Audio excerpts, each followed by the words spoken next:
و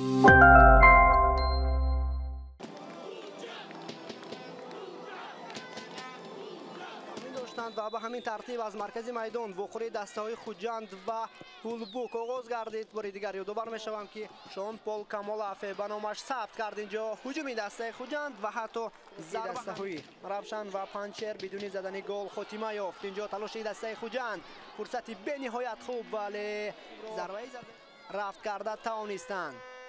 این نوبت نیز ضربه اجرا گردید که بازیگری مذکور با پای چپ ضربه میزند. یک ضربه بسیار هم خوب و نماید. ضربه نوبتی علیشیر شکوروف. این نوبت دروازه‌بان برگردان گریگوری مینسیان. فخریدین احتموف 4 پرویز بوقیف. اینجا هجوم دسته هولبوک و توپ نیز به بازی وارد کرده شد. بازیگری هولبوک برخورده است. ضربه است مسافه دور و راست به دسته خوجند. اندک پایش لغزید و نو بسته از این چیز فخریدین احتموف هجومی دستش را ادامه داد. یوگنی ترزی پرتافتیو به مرکز جریمه گاه با ضربه دوران سوربان افغانوف از فخریدین احتموف گذشت وارد جریمه گاه میگردد. حرکت های سوربان ارسالی دوران جان ارگاشف ضربه نیز اجرا گردید. یکی از بازیگران کلیدی تیم خوجند. اینجا ضربه است مسافه دور و وضعیتی به نهایت مشکل. امکانیت خوبی گلزنی امکان پذیر می باشد. وضعیتی به نهایت خطرناک و دروازه‌بانی هولبوک پراسپر وقت کمک کنند.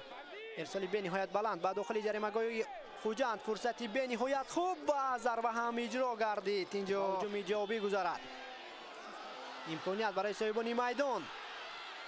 باهرجان سنگینباف فرصتی نوبتی و توپ وارد دروازه میگردد.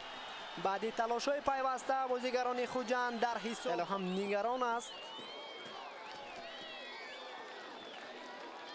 در همین لحظه ها ارسالی گل‌آور به جانب یگان دفعه شهدی پیروزی نچشیده است. امکانیت نوبتی و ضربه زده دلیر شریفوف. علیشیر شکوروف ادامه حمله دسته خوجند. یوگنی ترزی پسیو با باهرجان سنگینباف امکانیتی به نهایت خوب ولی ضربه زده با اشاره میکنند. ولی یگان حالتی غیر قاعده یگان وضعیتی بحث برانگیز دیده نشد. به همین ترتیب دیداری دسته های خوجند شهر خوجند و هولبوک ناحیه واسه در دایره بازی های دوری عبدالحشیم مستقیمی مو از ورزشگاه 20 سالگی استقلالیت شهر خوجند جمع بحث میگردد. طول این دقیقه ها در نزد میکروفون در خدمت شما بودم. شورح دولت خطیب زاده.